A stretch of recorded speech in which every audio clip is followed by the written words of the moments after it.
On our planet, there seems to be an infinite number of beautiful places one can visit, with an equal number of spectacular things to admire. It requires nothing more than a curiosity to observe what is all around you. The miracle of nature manifests in countless ways, from breathtaking vistas to the simple movements of a common heifer. The purpose of this program is to present you with the extraordinary diversity of our miraculous blue planet so that you can discover these things for yourself. Today, we will visit the Arabian Peninsula. We will begin in poverty-stricken Yemen, where the men carry their dull daggers tucked in their waistbands. It is here that we shall discover the rock formation claimed to be the petrification of Noah's Ark. Then, we will drop by the Yemeni island of Cotra to revel in the beauty of untouched nature. We will continue our wandering in style by going to opulent Oman. Here, we will explore the intricacies of frankincense and discover the charm of camels. And to wrap it all up, we'll witness the breathtaking spectacle of nature on the shores of the Indian Ocean.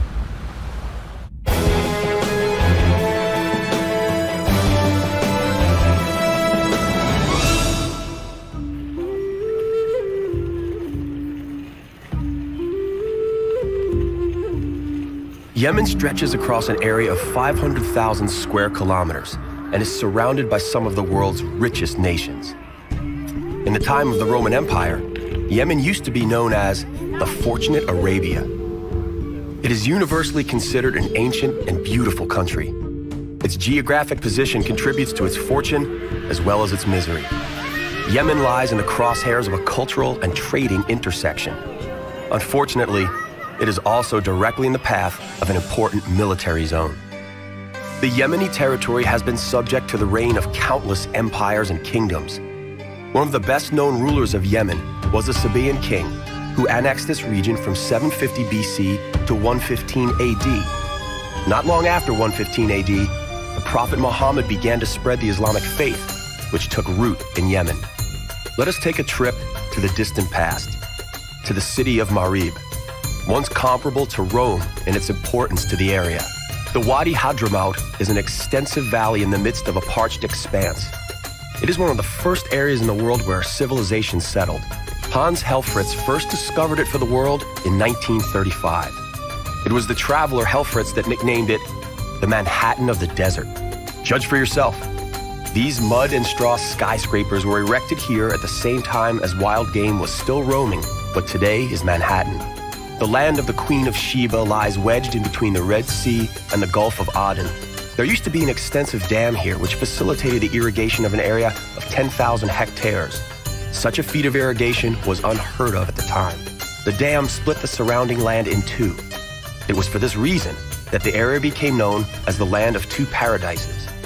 Though it is almost impossible to imagine, on this very spot, the Garden of Eden existed around 1,000 years BC. Literally, right here. The topography has radically changed over the last 3,000 years. Well, something did survive the lapse of time. Look carefully at this rock formation. Doesn't it resemble a ship? The Yemeni people believe that this is the petrified Noah's Ark. It's almost as if the Ark fossilized, captain and all. The captain of the Ark was none other than Shem, Noah's son. The Yemeni believe that Shem became petrified because he refused to become a Muslim. In Yemen, one rule applies more so here than anywhere else in the world. Every man is supposed to carry a knife. We're not suggesting that there's anything wrong with that, but the fact is that most of these daggers are completely dull and meant only for ornamental purposes. The Yemeni jambiyas will differ in design not only depending on the status of their owners, but also based on the area where that owner lives. According to Yemeni custom, when a boy is no longer allowed to be among the harem, he carries a jambiya to symbolize that he has become an adult. The intricate patterns on the daggers often attract more attention than the dagger's blade. Here in Yemen, there are seemingly a countless number of places you can go to watch the craft of dagger making. Your dagger experience would not be complete without stopping to watch by a street vendor bargaining and squabble with a buyer. The scene bears a strong resemblance to a sporting match, complete with a clear winner. The seller always wins. However, the real purpose of our visit to Yemen is to witness the miracles of nature. Needless to say, here, there seem to be miracles everywhere. We must leave the poor Yemenis to their prayers and their everyday lives. The imams are calling their worshippers to prayer. And so, it is time for us to head for Cotra.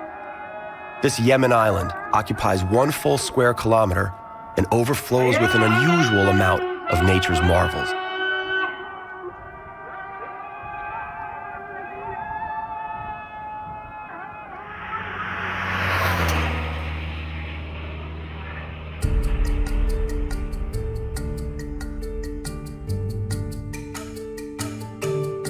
We are on Cotra, a somewhat remote archipelago that is considered more poor than the mainland of Yemen. But for biologists, Cotra is a veritable paradise, comparable in importance to the Galapagos.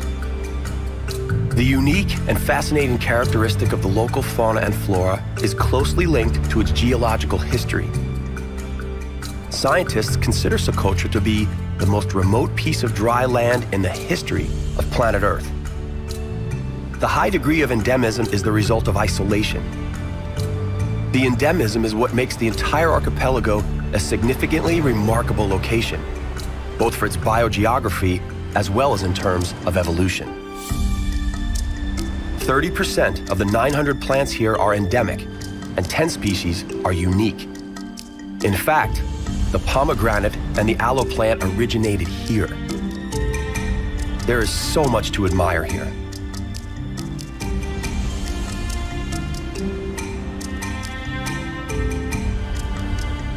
As recently as 1977, a never-before-seen endemic freshwater crab was discovered here, habitating within the mountain streams. Despite the existence of this unusual crab, we can't overlook the abundance of common crabs on the shores.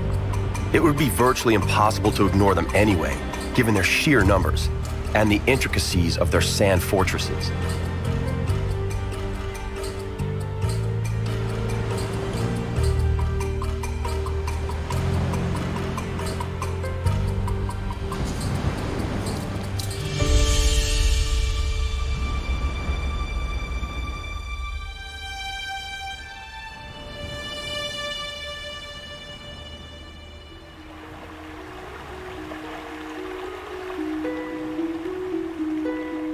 What could easily be overlooked if one is not careful is a narrow strip of nature that evokes an otherworldly impression. This is an outright botanical gem. Mother Nature manifests her might here, in the midst of endless sand. Along a tiny stream flourishes nature comparable to that found in the Swiss Alps.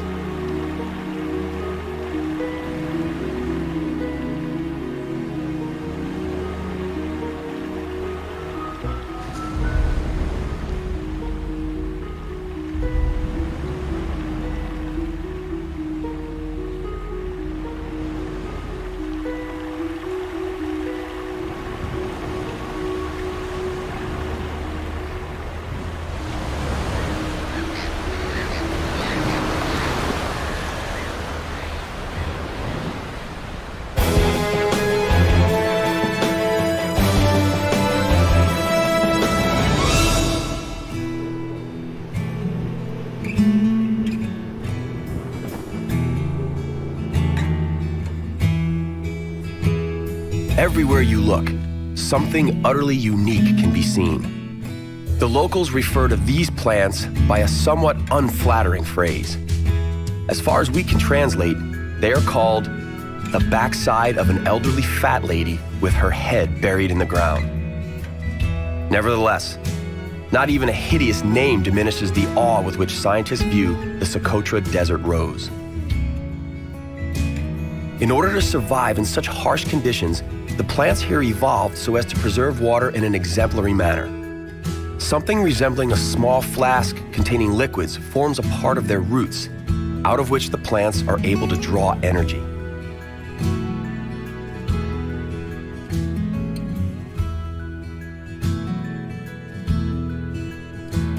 Cotra is veiled in myths and legends.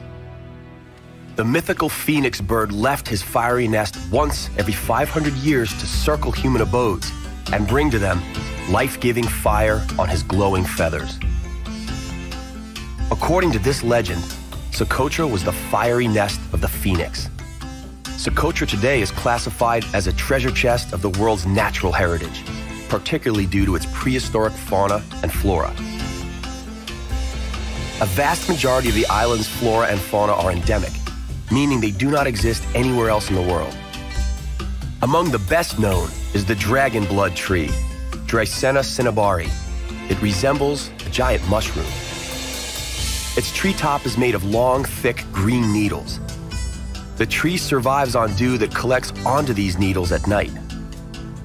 Each of the dragon blood trees are hundreds of years old. Oddly, they almost never reproduce. There are no small trees here. The dragon blood tree has a red sap, cinnabar, which the local people collect and use as an antiseptic or as a colorant. In the past, this sap represented a valuable export. Roman warriors smeared their bodies in the dragon blood tree sap so that if they became injured, they would have a clean wound that would heal faster. In those days, it was truly worth its weight in gold. Let us not disturb this mesmerizing piece of land. What nature created over thousands of years can very easily cease to exist within a single decade.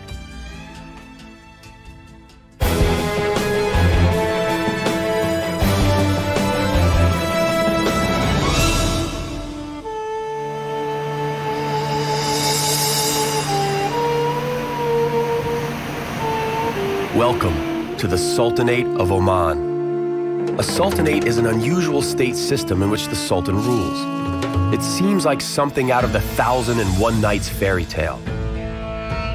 Welcome to Oman, a country that is still considered secluded and on its own. Despite the vast oil-based wealth of Sultan Al-Qaboos, who has aggressively sought to bring modernization to his country, Oman manages to preserve its traditions due, in part, to its lack of accessibility to the rest of the world. The greatest source of financial wealth of Oman may be oil, but the Omani landscape is blessed with a deep history and natural beauty that manifests splendor with literally every step. Magical wadis, what we would call valleys, are ever present. Wadis are created when the occasional water flows through dry regions, eroding the soil. Immediately after the rare periods of rain that occur, the water flows rapidly and creates the steep walls of the valleys. The most spectacular wadi in Oman is Wadi Shab. Its source is near the provincial town of Tiwi. The road into the pass meanders through some amazing natural beauty along irrigation canals.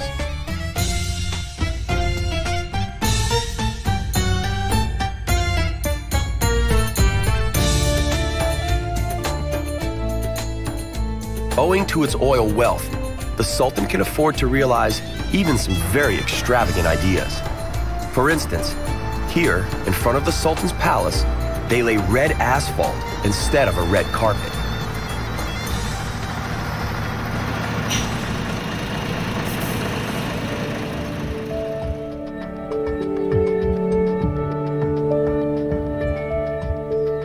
As you may have heard, you will never see Omanis working in Oman.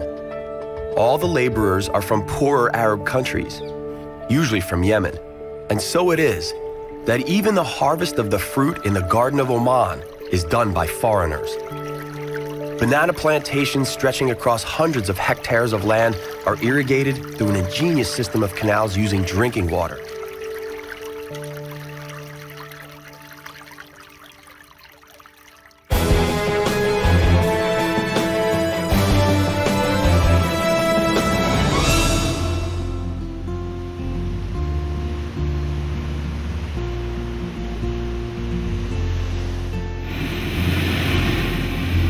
This, however, is exclusive of the natural underground wealth.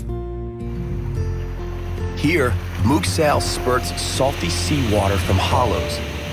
The pressure is so great that during high tide, a sort of sea geyser is created.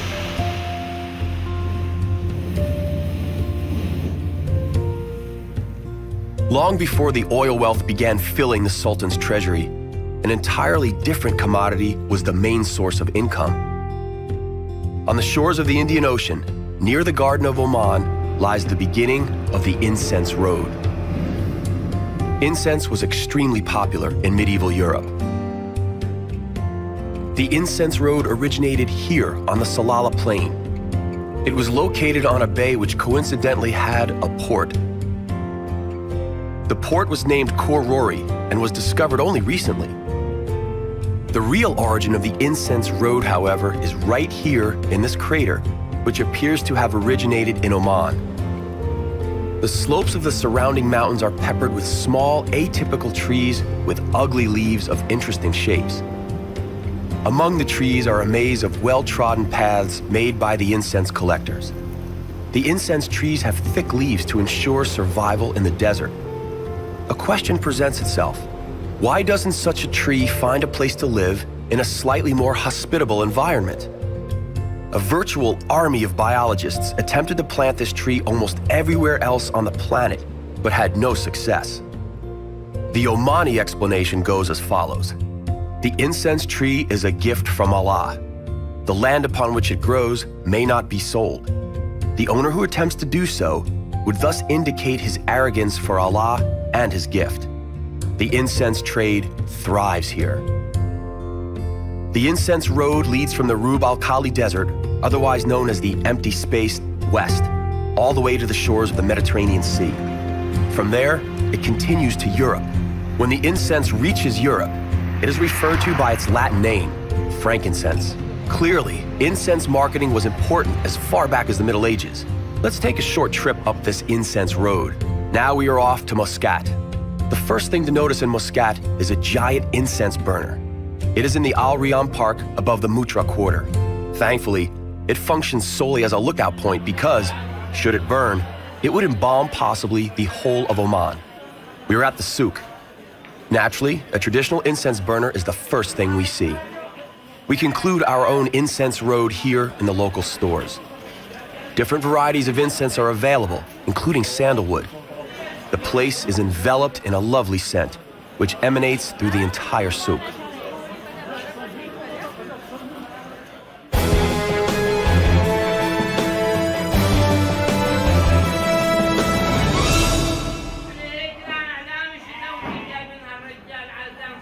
Before we head off to the great Red Wahiba Desert, let's acquaint ourselves with the most loyal and necessary companion for anyone wishing to traverse the desert and survive its endless emptiness: the camel.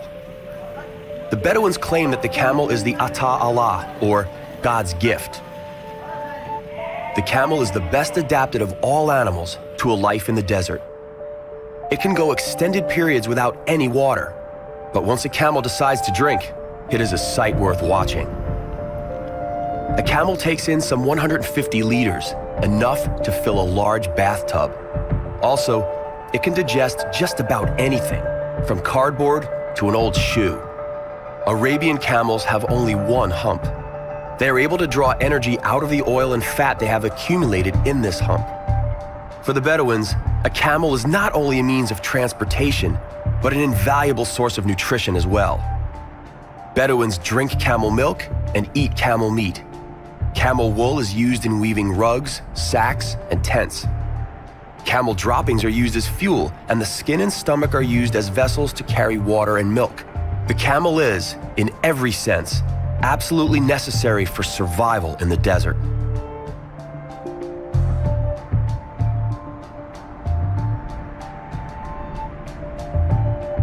Welcome to what is very likely the most beautiful desert in the world. The Great Red Wahiba Desert commences right here. It resembles a rough sea, covering a relatively small area, 12,500 square kilometers. It pales in comparison to the 9 million square kilometers of the African Sahara. Its modest dimensions are enhanced by unique ambience and breathtaking beauty.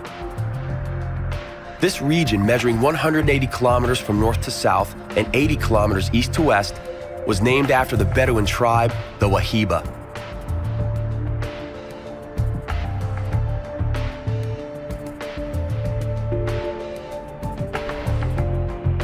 Sand dunes, measuring as high as 100 meters, are continuously enlarging as a result of the prevailing monsoon winds.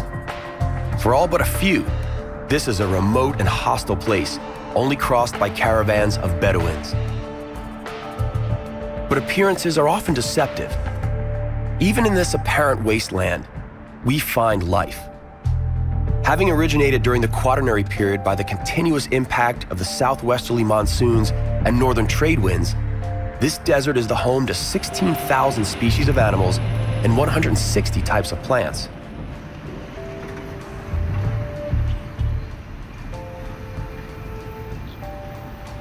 The desert turns into semi-desert, which stretches all the way to the most easterly hook of the Arabian Peninsula, the Ras Al Had Cape.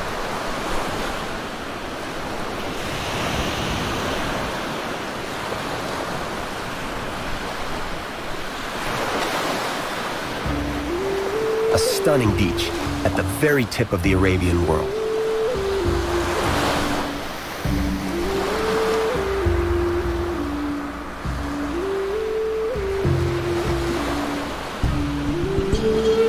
For unknown reasons, this beach is a favorite among the sea turtles that come here from all over the Indian Ocean.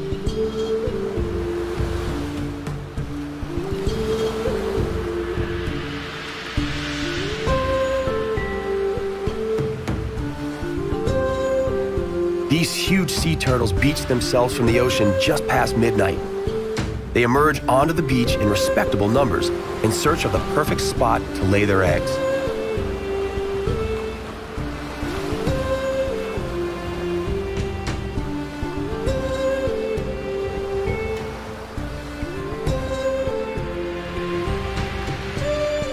They dig themselves into the sand, lay their eggs, and quickly head back into the safe haven of the sea.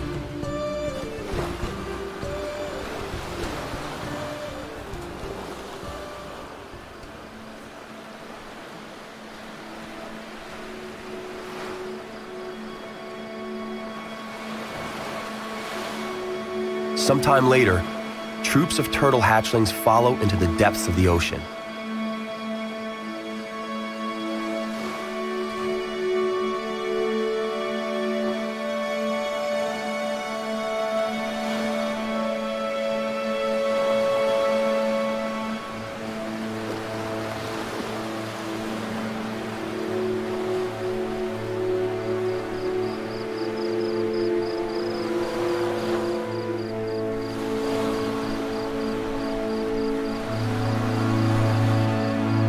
Watching these adorable babies is almost like watching human children as they pursue their very first steps. They must reach the waterline before dawn, as the heat from the rising sun would scorch and kill them. They are literally running for their lives. Sadly, many of them actually go in the wrong direction away from the water. As a result, they don't live very long lives.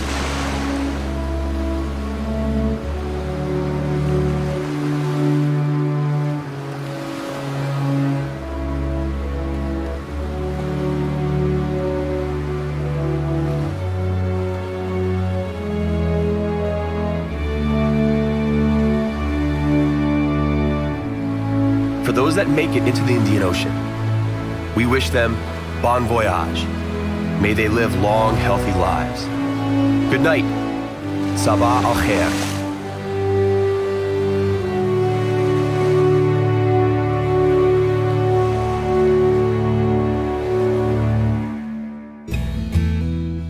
Our journey to the miraculous nooks of our planet comes to an end, for now. On the next exploration of our compelling and bountiful planet Earth, we're going to the Caribbean. We'll discover an ingenious and very considerate way to visit the rainforest in Antiga. On Barbuda, we will watch a colony of magnificent frigate birds. From the Caribbean, we'll go to New South Wales, one of the Australian territories. The breathtaking Blue Mountains are a favorite destination in New South Wales for tourists and mountain climbers alike. Then, we'll return to the Caribbean. We'll venture to the British Virgin Islands. That's all right here on Miracles of Nature. We hope you'll join us.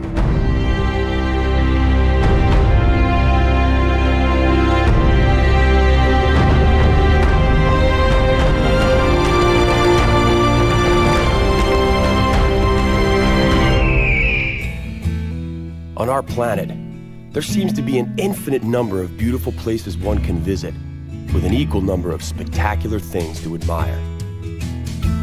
It requires nothing more than a curiosity to observe what is all around you. The miracle of nature manifests in countless ways, from breathtaking vistas to the simple movements of a common heifer. The purpose of this program is to present you with the extraordinary diversity of our miraculous blue planet so that you can discover these things for yourself. Today, we're going to the Caribbean. We'll discover an ingenious and very considerate way to visit the rainforest in Antiga. On Barbuda, we will watch a colony of magnificent frigate birds. From the Caribbean, we'll go to New South Wales, one of the Australian territories. The breathtaking Blue Mountains are a favorite destination in New South Wales for tourists and mountain climbers alike. Then, to conclude today's adventures, we'll return to the Caribbean. We'll venture to the British Virgin Islands, where we will have the chance to admire beautiful white beaches and crystal clear turquoise waters.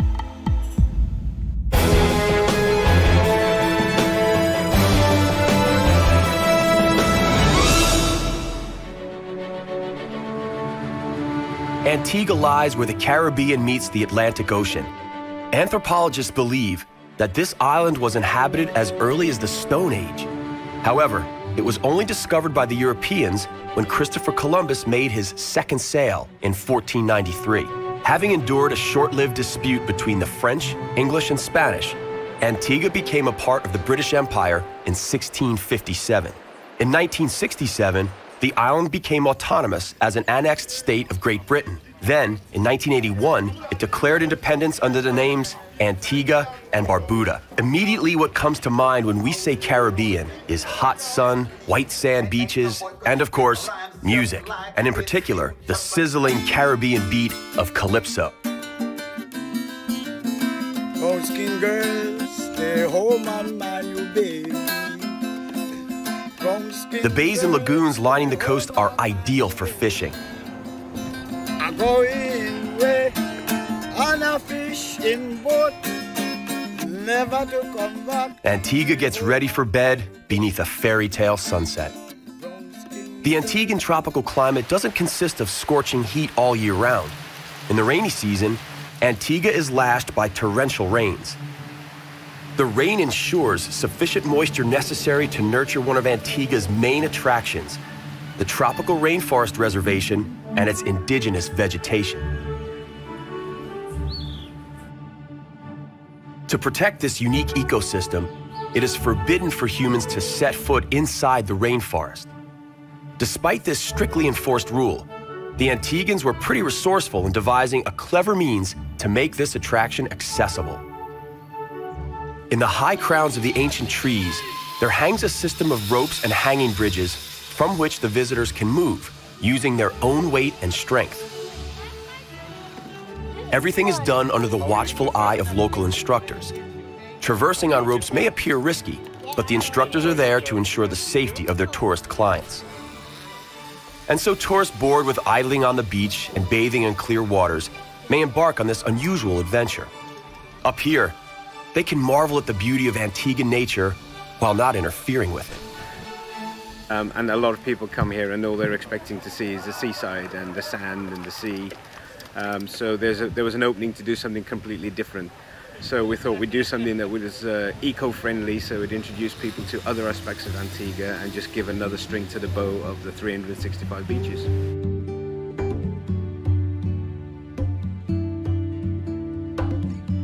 Antigua's elaborate coastline offers plenty of hidden bays and lagoons. During their rule, The English picked a bay in the south of one of the islands to create a port. It was given the simple name, the English Harbor. Today it serves yacht enthusiasts from around the world.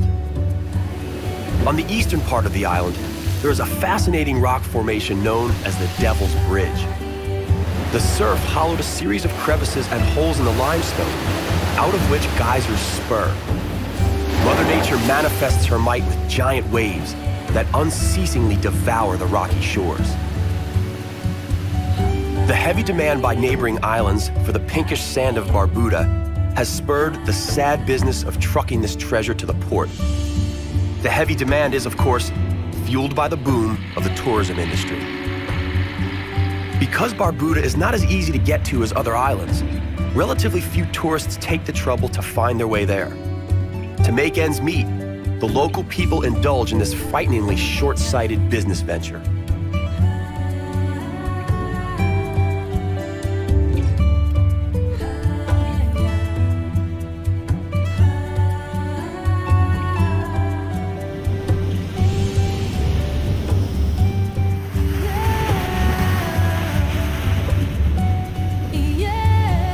The beaches here are as lovely and unspoiled as you would find on any of the neighboring islands. But in this case, they have the added feature of being secluded and thus deserted, making them ideal for those who truly want to get away from it all.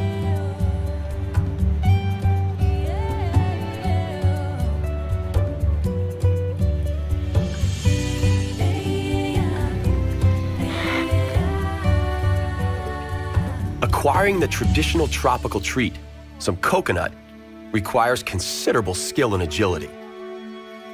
Barbuda does have its own miracle to share.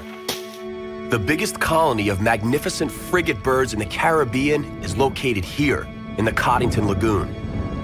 According to American ornithologists, there are 2,000 of these birds nesting here.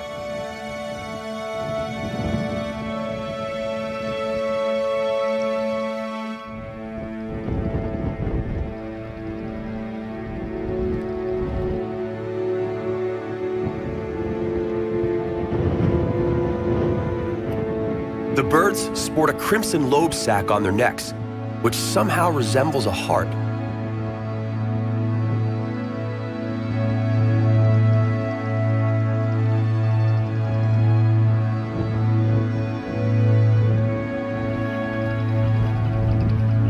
Despite inhabiting coastal areas, frigates do not swim. Their feathers do not contain the chemical that repels water. As a result, if a frigate bird comes in contact with the water, it simply cannot fly again. Incredibly, frigate birds have a highly developed sense of solidarity. Should a bird fall into the water, others will come to the rescue, trying to use their beaks to fish the fallen bird out and carry it high into the air. When they get their friend to a sufficient altitude, they drop him. The idea being that as the bird's wings dry out from the warm air, he will be able to resume flying and hunting. During the mating season, the lobe sacs of the male birds inflate to admirable proportions. Female frigates lay a single egg a year. After the eggs have hatched, they diligently look after their young.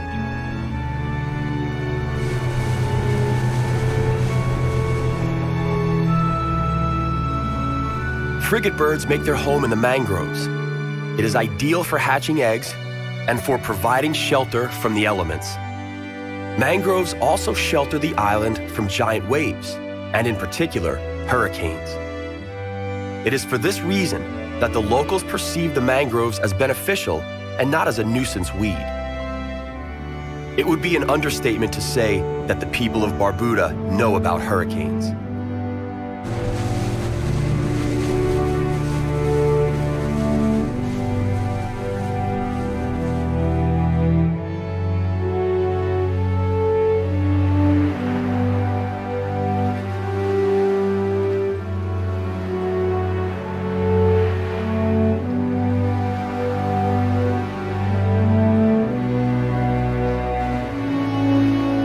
And so we must bid farewell to the islands of Antiga and Barbuda.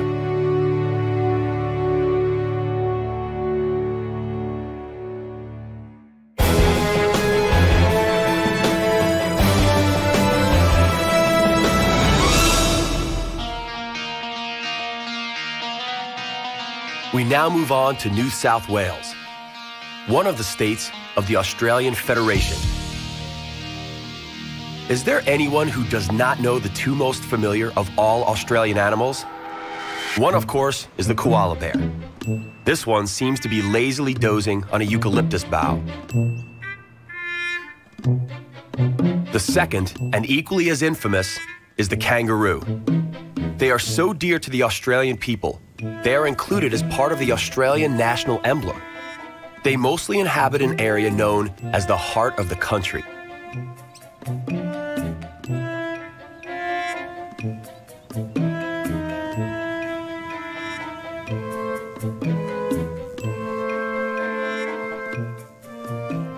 The only functioning NASA base in Australia awaits us in the spacious plains of New South Wales. The Canberra Deep Space Communication Complex was established in the 1960s. Scientists use the succession of telescopes found here to acquire valuable data from and communicate with satellites traveling in outer space. Currently our most distant spacecraft is Voyager 1, which has been out in space now for 30 years, travelling at 22.5 kilometres a second. It's now 15.5 billion kilometres from the Earth, 3.5 times further away than Pluto. The signals come back to us at the speed of light, taking 14.5 hours to reach our planet, and the signal we reach through our big antennas here is 20 billion times weaker than the power of a watch battery. So it's literally a whisper from deep space. In the 1960s, the CDS-CC satellites assisted communications between NASA and the Apollo lunar module. The crew of Apollo 11 brought back a 3.8 billion-year-old moonstone, which is now displayed here, commemorating their collaboration with NASA during that 1969 mission. Needless to say, the CDS-CC is a bit of an exception in New South Wales. The majority of the land area is used for agricultural purposes.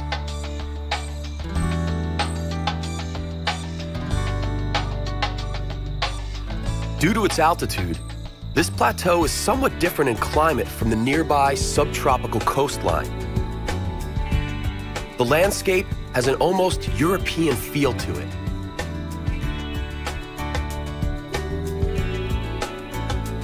Australian agriculture has a long tradition of raising cattle and sheep.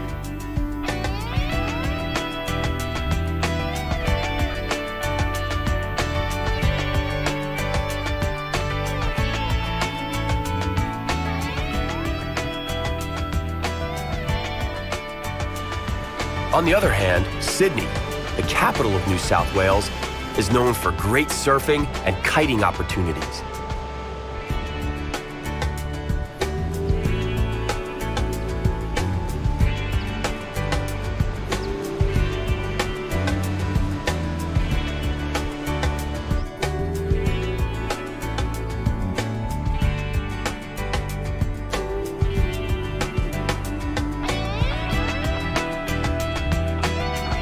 The New South Wales coastline is adjacent to the Tasman Sea.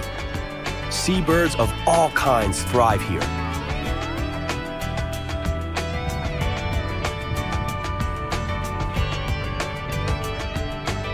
The Australian pelican is native to these waters. The question is, who happens to be the superior fisherman, the pelican or the human?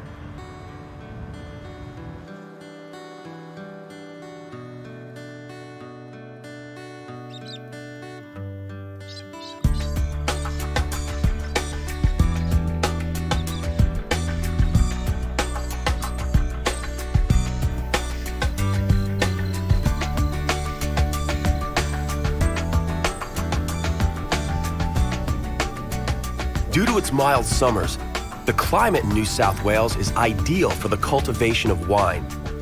Since other parts of Australia have high temperatures during the summer, grapes from other parts of the country suffer from high sugar content and are only used for making dessert wines.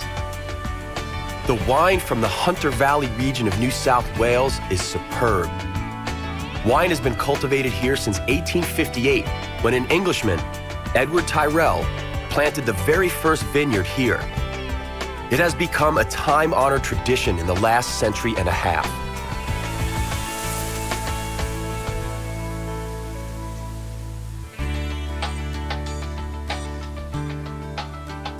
As we head toward the coast, the character of the countryside gradually changes. The countryside becomes more mountainous as we near the foothills of the Blue Mountains.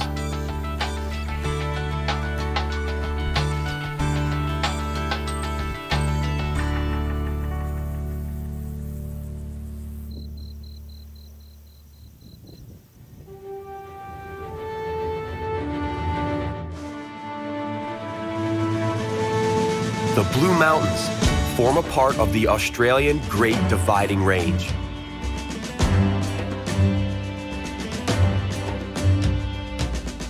The bluish haze that rises from millions of eucalyptus trees, tinting the surrounding sky and mountain ridges, also provided the logical name for these mountains. During the early days of colonization, the Blue Mountains represented an insurmountable barrier to westward progress. The first pioneers followed river valleys, but their efforts were always brought to an abrupt halt by vertical rock faces. The mountain massifs had to first be conquered in order for the plains of New South Wales to be made accessible for settlement.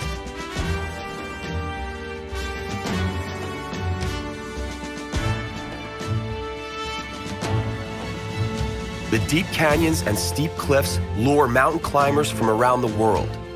Today, climbers, intoxicated by the eucalyptus scent, conquer the rock faces with the same zeal the early pioneers had to conquer the unknown.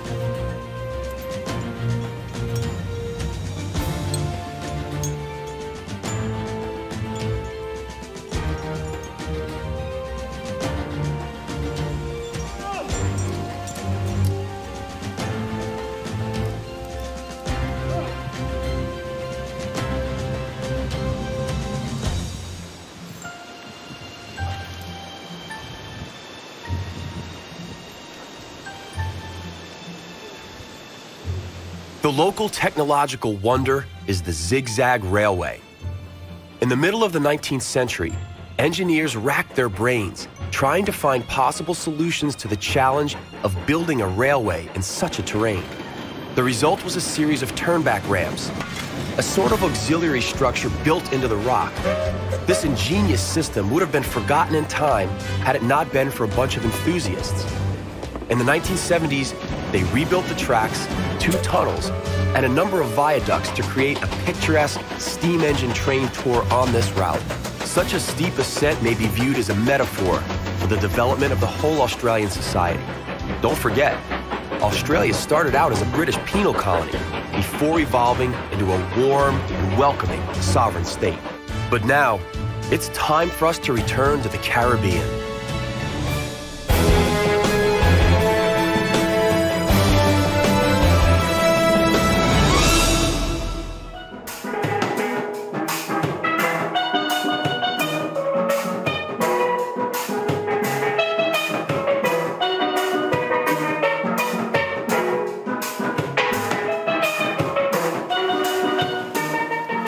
We're back in the paradise of the Caribbean, filled with sun, magical beaches, clear waters, and calypso. Christopher Columbus also discovered what is now the British Virgin Islands during his second sail in 1493. This archipelago, made up of some 50 islands, lies hidden in the Caribbean Sea, about 60 miles east of Puerto Rico.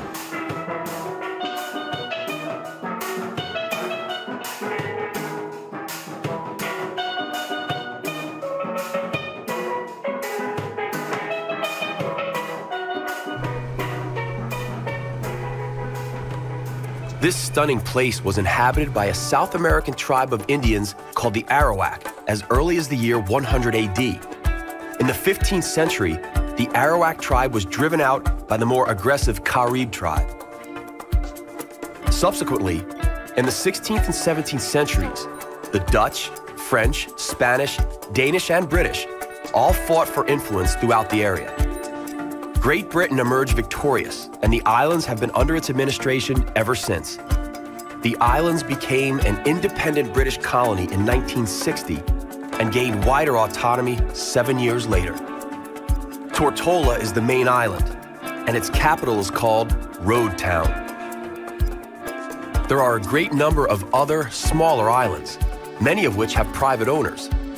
When it comes to holiday venues, few places can beat a private island in the Caribbean. The multimillionaire Richard Branson has his very own island here called Necker Island. One of the neighboring islands is owned by the Amway Company. The prominent New York psychiatrist Henry Jarecki is also an island owner.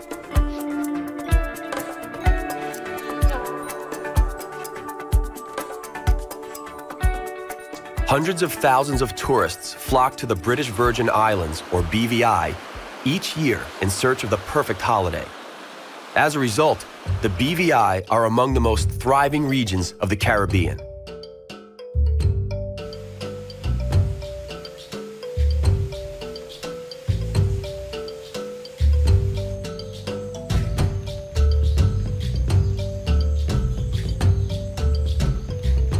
Thanks to the immense efforts of local ecologists, the surrounding nature remains pristine and unspoiled.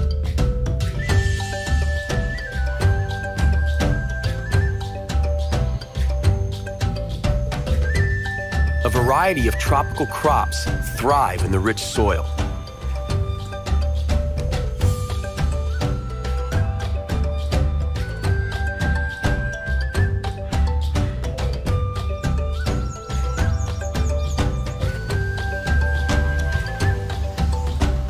What I have in my hand here, it is a breadfruit, come from the breadfruit tree that introduced by Captain Bligh from Tahiti. Now, breadfruit was brought here mainly to feed the slaves in the 17th century. It is one of the local food staples. When cooked, it closely resembles potatoes or freshly baked bread.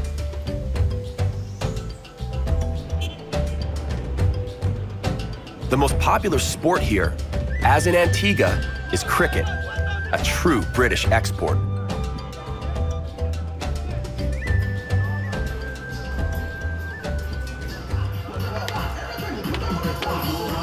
The hot climate entices visitors and locals alike to dance.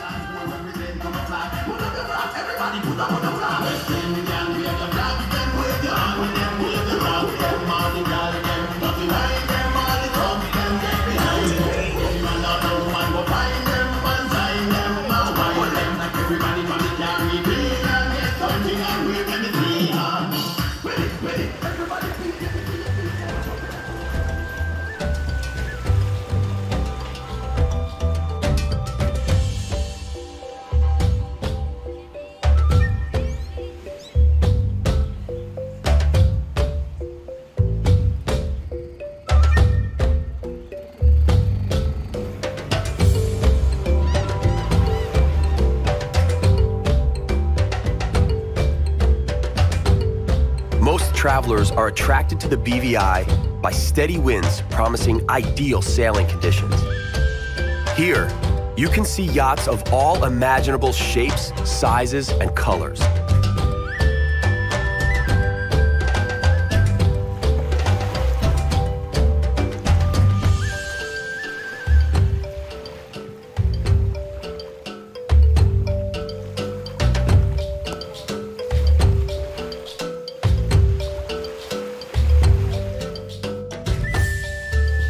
Evening sets over the British Virgin Islands.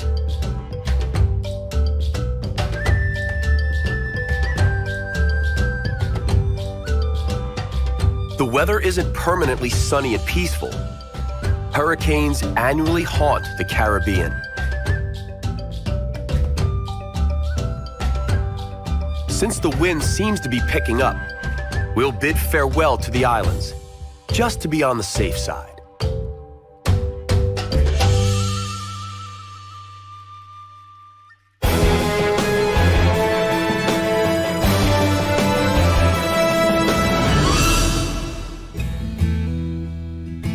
Our journey to the miraculous nooks of our planet comes to an end, for now. On the next exploration of our compelling and bountiful planet Earth, we will start our adventure in Svalbard, and from there, we will head off to explore the icy wasteland of the Arctic.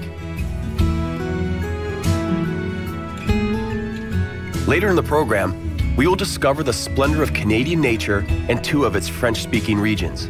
In Quebec, 100 kilometers inland on the most southerly fjord in the Northern Hemisphere, we will watch the low tide set.